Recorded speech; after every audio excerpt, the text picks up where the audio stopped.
Hello, Rogerio. We are here today at COP, and we are here as insurers.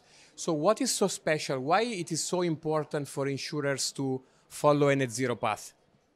Hello, Lorenzo. It's a pleasure to be here with you today. Well, I think insurers have an important milestone ahead. It's clear that for insurers, sustainability has always been a priority, namely in the social area, but clearly environment is gaining a priority. We can say that the climate transition is in many ways the battle of our lives, right? So I think insurers definitely need to play a role. We are very impacted by by climate change. On the other hand, we can impact tremendously the society around us with our investments and with our underwriting. So it's about time that insurers step up and actually play a more active role in all that has to do with environment. Great, exceptional. And tell me, what is so special then about the journey that Fidelidade is actually doing on decarbonization? Well, again, Fidelidade always had in sustainability a tradition to work a lot on the social angle. We work tremendously on all that has to do with longevity, health prevention, financial literacy. This was the traditional area.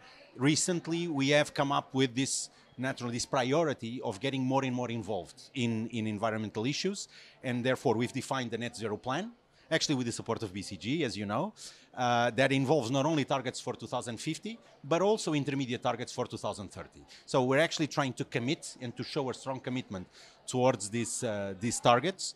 And we think that in the case of Fidelidade, it's even more important. We are a big company in a market or in a country where we have small enterprises. So we need to set the example. We need to help these small and medium enterprises to get aware of what's going on and help them and support them in this transition to a more environmentally responsible conduct.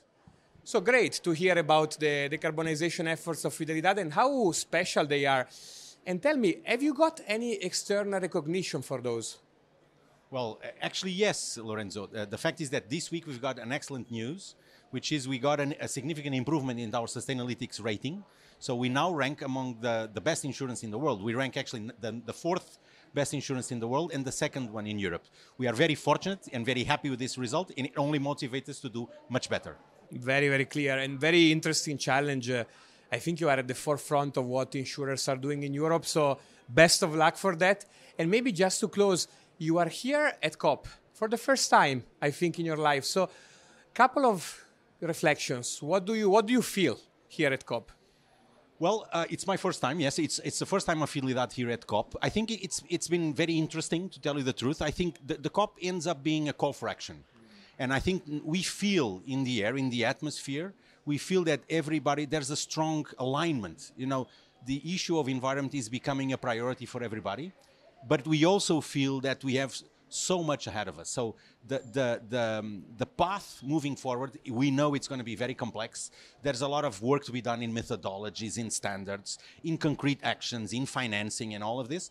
But we see that in the air, there's an optimism, an awareness of the difficulty, but also an optimism that we will be able to deliver. It's going to be hard. We know that it's going to be hard, but we're able to deliver. So it's being very interesting for us to see this atmosphere of trying to actually set a standard and move on it. Great. So thank you so much, Rogerio, and all the best for your decarbonization adventure. Thank you.